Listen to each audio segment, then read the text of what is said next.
All right, welcome here, folks. It's so great to have you. Um, I want to start you off in Shavasana. So just lay down on your back on your yoga mat. Let your arms rest out by the sides, the legs rest out, and feel like just the density of your whole body kind of sinking down with gravity and the weight of the body. And I want to read you a poem. One of my favorite things to do is kind of search for poetry and share that. So here goes the poem for class today. This one's by Rumi. Shout out, welcome to Nyla, welcome to Carol. Good to have you joining. So this is a poem by Rumi. I've said before that every craftsman searches for what's not there to practice their craft. A builder looks for a rotten hole where the roof caved in. A water carrier picks the empty pot. A carpenter stops at the house with no door. Workers rush towards some hint of emptiness, which they then start to fill. Their hope, though, is for emptiness, so don't think you must avoid it. It contains what you need. Dear soul, if you were not friends with the vast nothing inside, why would you always be casting your net into it and waiting so patiently?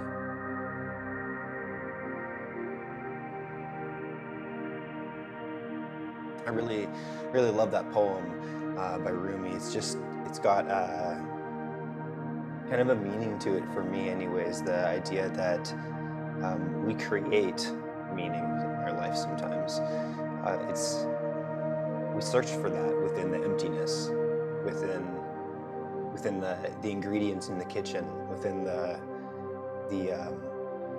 nature, cultivating, planting, going inwards with the things that we enjoy doing more by ourselves. We're creating something out of nothing, and we're creating what we need often.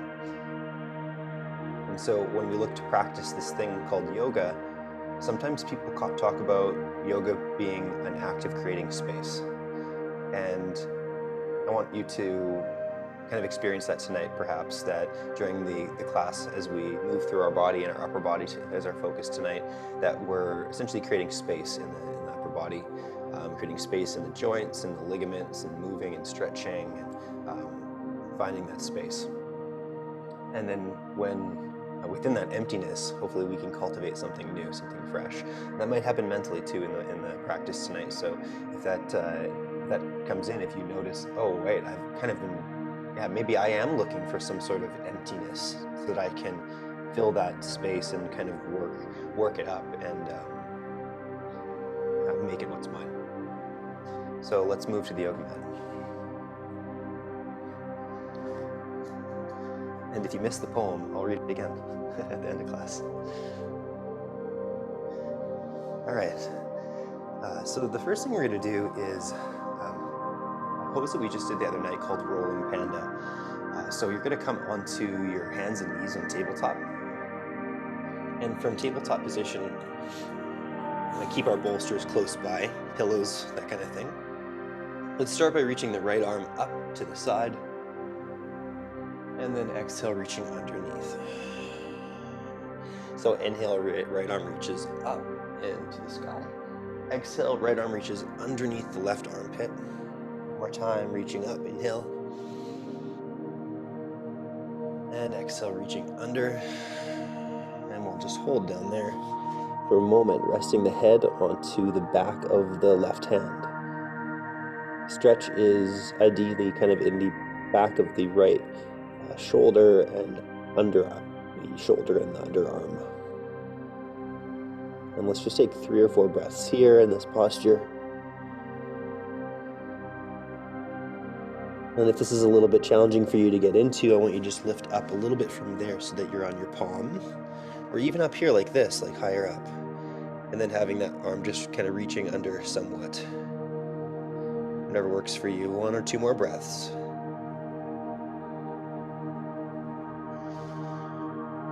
And then slowly make your way back to hands and knees. Both hands and both knees on the floor. Let's reach the left arm to the side and up. Exhale, reaching under the arm. Inhale, reaching to the side and up. Exhale, reaching under the arm. And on the last one, we'll hold. Reaching to the side and up. And exhale, reaching underneath the right arm, bringing the back of the left forearm and palm to the floor. Then we're going to rest down. We're also going to bend the right hand and right elbow, and place the forearm just underneath where our head goes. So the head, left side of the head's resting on the right forearm.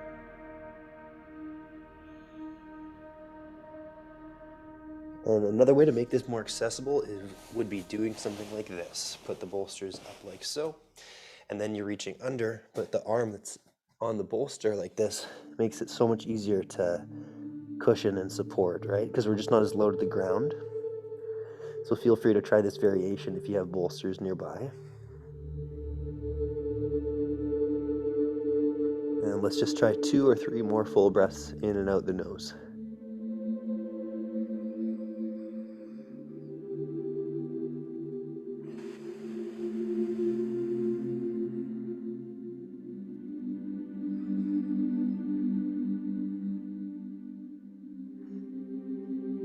And then you're going to slowly come back towards the center. So the palm comes back on the floor, and you're coming back to tabletop position on the hands and knees. We're going to stand up on our feet next. So however you like to stand up, no fancy way. I know you can't see me, but you can do this standing. I'm going to kneel down for demonstrative purposes. But I want you to be standing for this mainly. Standing or seated. Anyways, hands go back behind like this. You're going to interlace the hands just back behind your hips. And we're going to press down and back and open up through the chest and the heart. So the idea is as we press down, we're feeling the heart and the chest kind of open up and expand.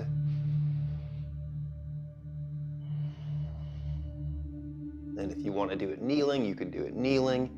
You can do it sitting down on the bum.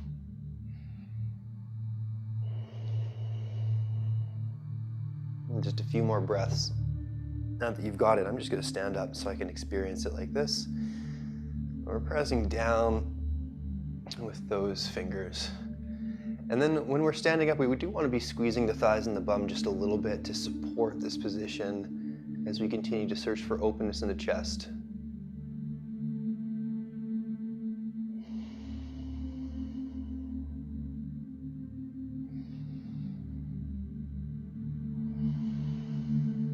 And let's rise out of that position, just releasing the shoulders and just giving them a little roll once or twice.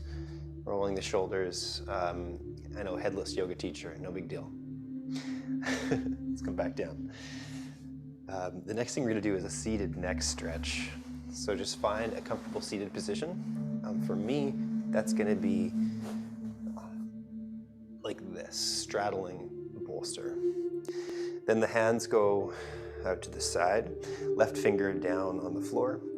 Right fingers reach up towards the ceiling. We're going to look towards the right armpit, reach towards the back of the head and neck with the right hand, and then just gently stretching out the traps down from the neck, down from the ear, side of the neck, upper outer shoulder.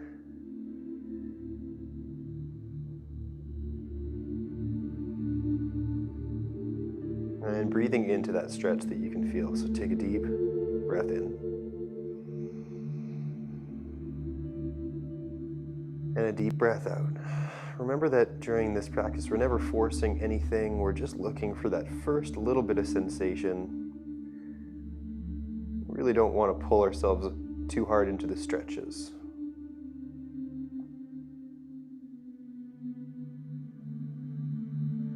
We're just looking for that healthy benefit of a stretch. Other people, there's people like contortionists and people that want to move their bodies in certain ways and stuff like that. That's obviously a respectful pursuit. And those people will have their own ways of going about it. And that's awesome. for the average person that's just looking to come to the practice, just looking to get that nice, simple benefit of a stretch, of a centered breath in and out the nose. And let's try it on the opposite side. Let's let go of the head and look back to neutral. Put the fingers back down on the ground. Right finger is down, left finger is up. Breathe in. Look down at the left armpit. You can grab the back of the head with the left hand. And now we should feel that trap stretch going down from the left ear, the right ear, down to the right shoulder. And let's hold it for a few breaths.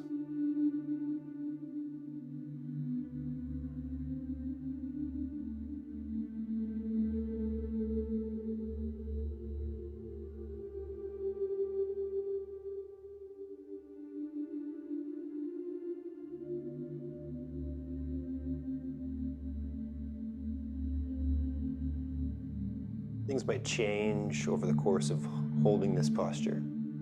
Sensations might encourage you to move just subtly further or deeper. Let's be mindful of breathing. Take a full breath in. And a full breath out. Full breath in, letting the belly come all the way out on the inhale. And exhale. And one more breath like that.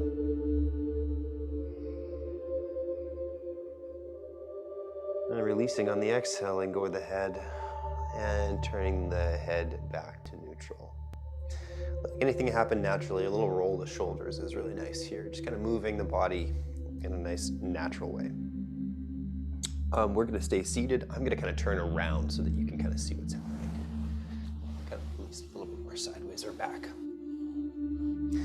All right, so we're going to bring the right arm back behind us, just reaching the hand between the shoulder blades, essentially, or kind of back behind the neck, wherever you can get it.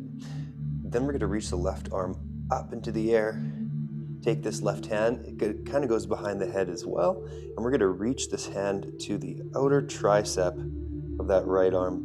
And we're going to just gently, very, very, very gently, move that arm towards the head and back behind us. And feel that stretch developing on the tricep and the upper or underside of the shoulder.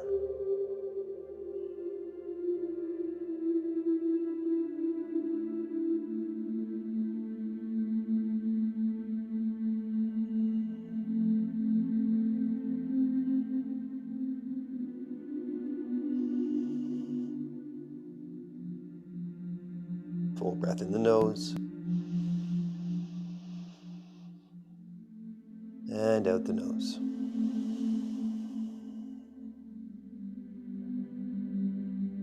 Full breath in the nose.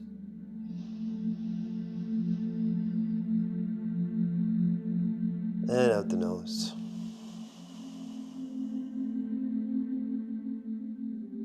And again, inhale.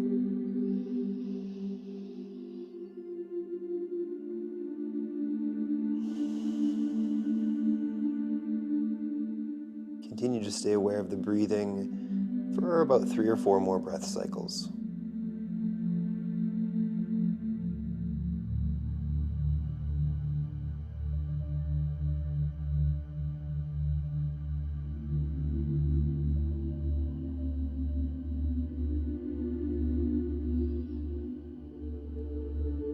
And continuing the awareness of breathing as we're letting go. So just as we learned the other day in the transitions class, in the Hatha class, it's all about letting our bodies listen to the transitions as well.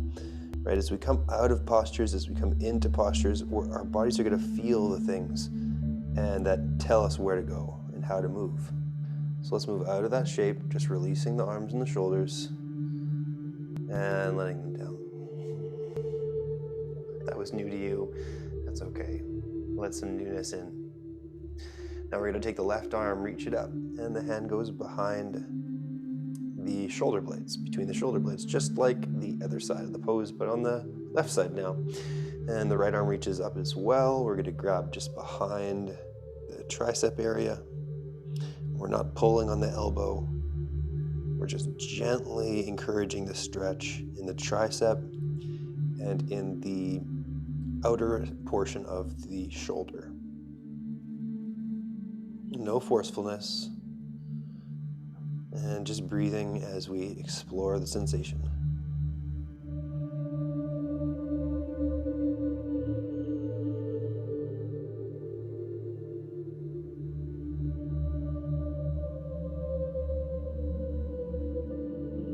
Sometimes people find the yin practice a little bit more challenging than a practice like hatha yoga, because yin tends to be like long holds and the sensations can be pretty intense for some folks.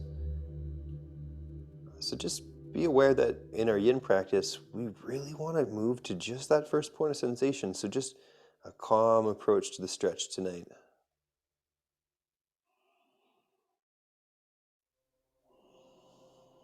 For some of us, that might mean not even grabbing hold of the tricep with the arm, and that would provide a better feeling of stretching.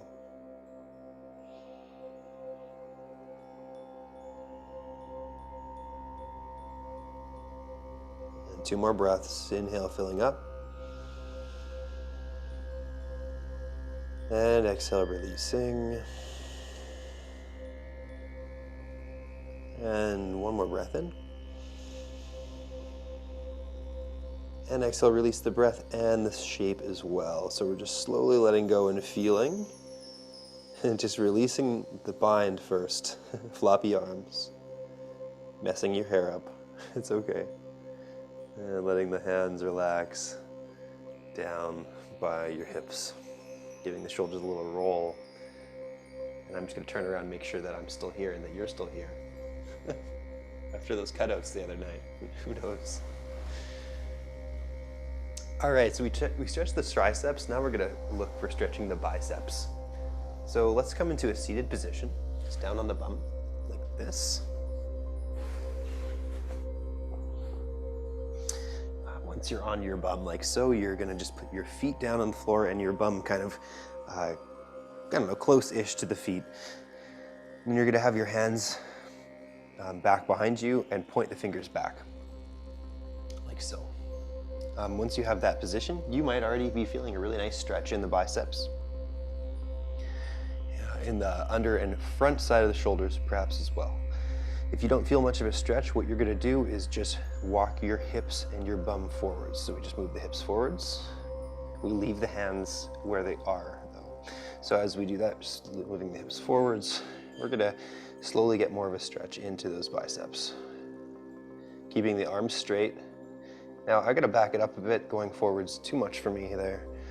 And stopping about here is actually awesome for me. So you go forwards as far as you want to go. And you should be feeling that stretch in the biceps. Perhaps a little bit in the forearms and in the fronts of your shoulders.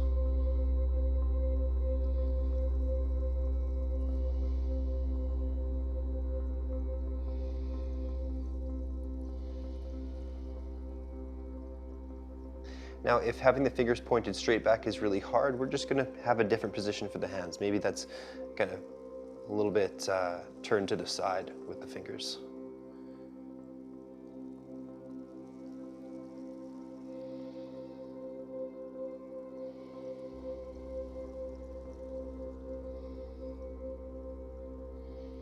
Let's just take 3 more full breaths in and out through the nose as we hold this bicep stretch.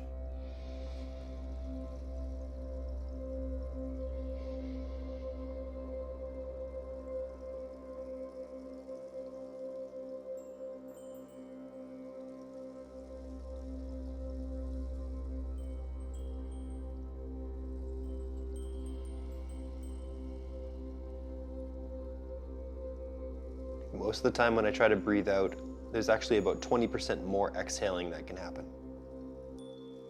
See if that's the case for you too. Like when you're exhaling, are you actually exhaling fully all the way?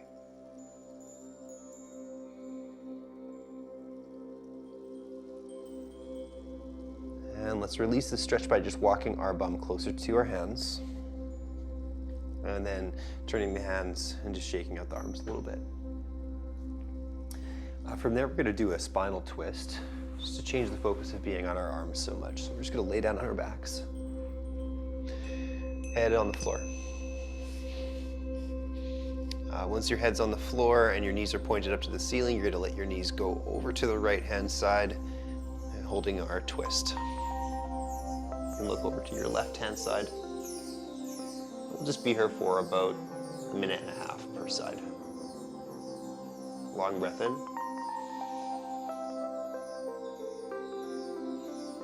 Long breath out.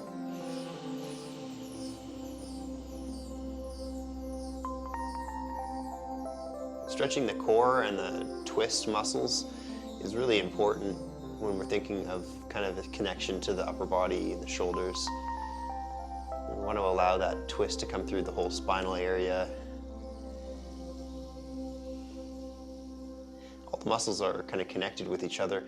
If you look at images that we see online, it's like that are like cartoonized. Often it shows each muscle for like textbooks and stuff. It shows each muscle very separated, like they look kind of like they're different parts.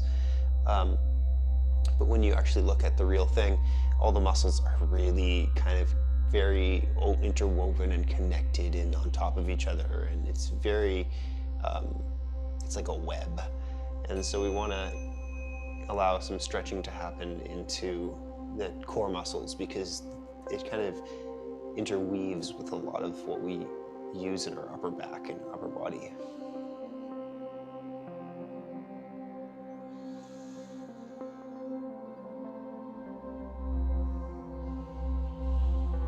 And let's come back to the center. That was 1.5 minutes. We'll go to the other side for the same length of time.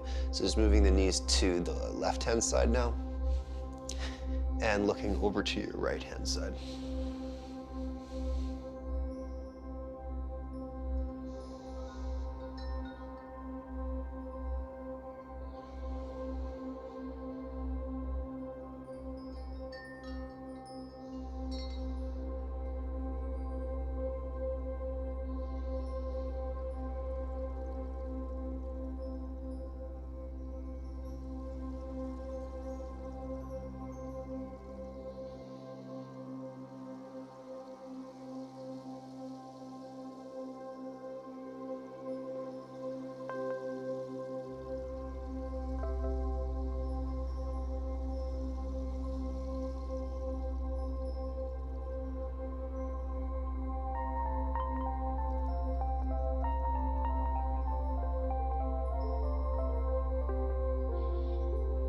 Last 30 seconds on this side. It's probably about 4 or 5 breaths.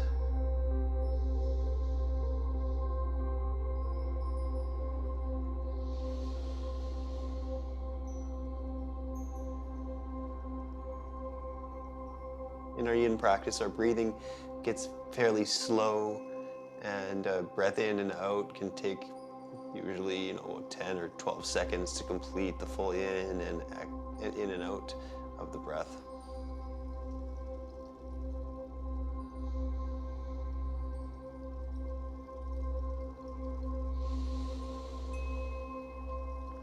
And let's turn our head back to the center and our knees come back to the center as well. And just pausing there, right in the middle. Just making sure we have enough time to complete everything that I've written down here. Yeah, we do. So we're gonna do a pectoral stretch. This is one that we can do laying down or against a wall. So I'm just gonna demo how to do it against a wall. I come up to the wall like so. I would probably use this part of the wall here, put my hand on it, and then I would just kind of walk, move in front of, beyond the wall, essentially. So having the hand back there, and we're gonna feel that stretch just created on the front of the chest, pectorals. And we can do the same thing laying down on the stomach. Reaching out to the right-hand side with the right arm, pressing the left palm down, and we're just here for 30 seconds.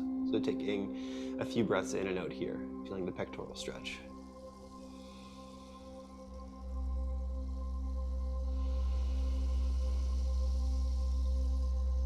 Some people will bend the left knee up towards the hand, and that can help balance the stretch. Kind of help hold the body weight properly. Last breath in and out. Exhale, releasing down. Opposite side of the stretch. So left arm reaches to left side, right arm palm presses down next to the chest. Gentle push up of the chest away from the floor so that we feel that stretch in the left side pectoral muscle. And we can optionally bring the right knee up to our side.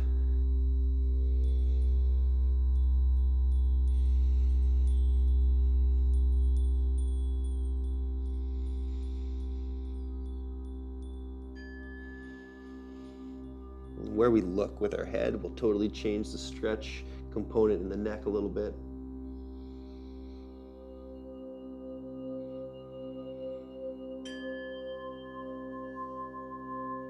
Last breath in, and on the exhale, releasing down to the ground. Extend the right leg out if you had it bent. Put your palms down and just push yourself onto your back eventually. So you're just gonna lay down on your back. All right, once we're all down, laying on our backs, either legs extended or knees bent. All right, we're gonna do a little arm stretch, forearm stretch. So reaching up with the right hand, and we're just gonna take our left fingers and we're gonna gently pull our fingers towards our face. So just gently like this.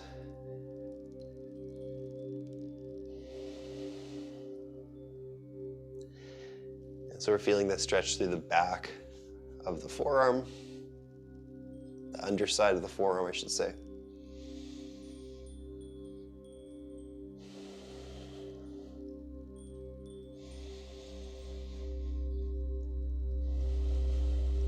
And you don't have to have the hand stretched up like this. You could have it extended down.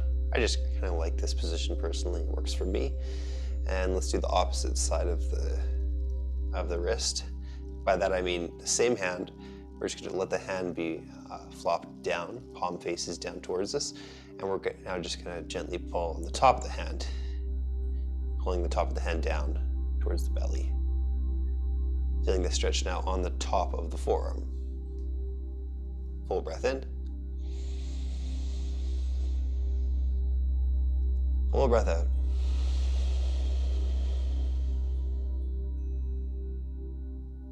And releasing, letting go of that wrist stretch. Do the same thing on the left-hand side. So palm faces the ceiling, right hand grabs hold of the palm, and we're just gonna gently pull, mainly the fingers. The thumb can kind of just be doing whatever, just let the thumb be. We're just pulling the fingers towards our face.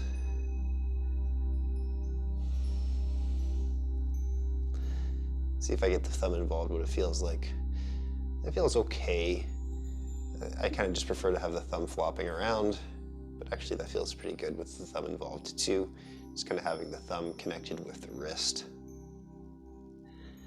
We're all going to have different range of motion for this part of our wrist. That's okay. Let's take a full breath in. And out opposite side, palm just flips, palm faces down, fingertips pointing towards our belly essentially now, and we're going to gently pull on the top of our hand. And feel that stretch radiate down the top of our forearm, back of the wrist.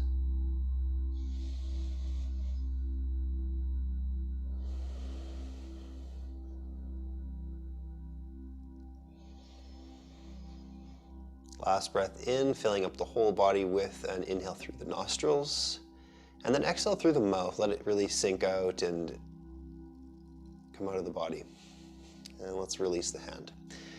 And release the arms all the way beside you and lay down on your back in Shavasana. And as promised, I'm going to read that poem one more time. And just as you lay here and kind of contemplate the feeling in your body, and just generally like what this practice has given you so far, being that we're almost halfway through our 30-day challenge. So let's listen to the poem.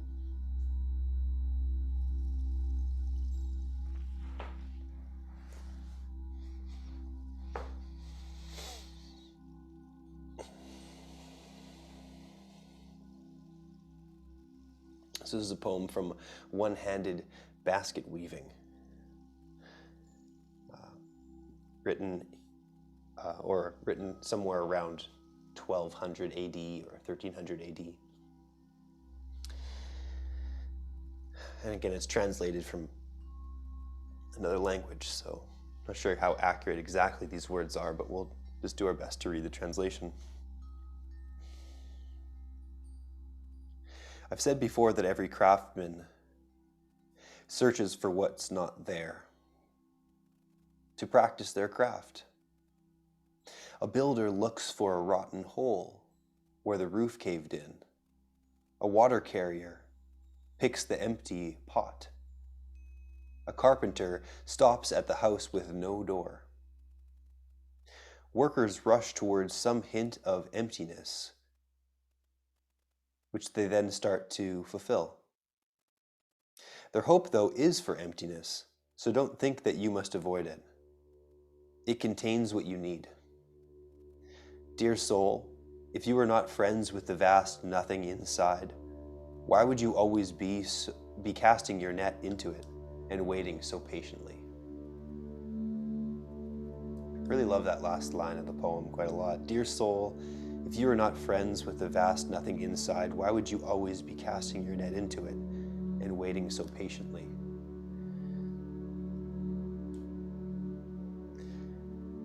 Whatever it might be, casting the net, building the door, go and look for that thing that fulfills you. Kind of light a fire underneath of that part of life that kind of brings passion to you. And maybe the yoga practice can just help you become aware of those things. Because when we're in our bodies, when we're in our breathing, we're more aware. And that's a really good thing. So thank you so much for being here, being in the practice. Take your hands to your heart, maybe to your forehead. And may all beings feel love and peace and kindness. May all beings be safe and free from harm. Thanks for coming. Namaste.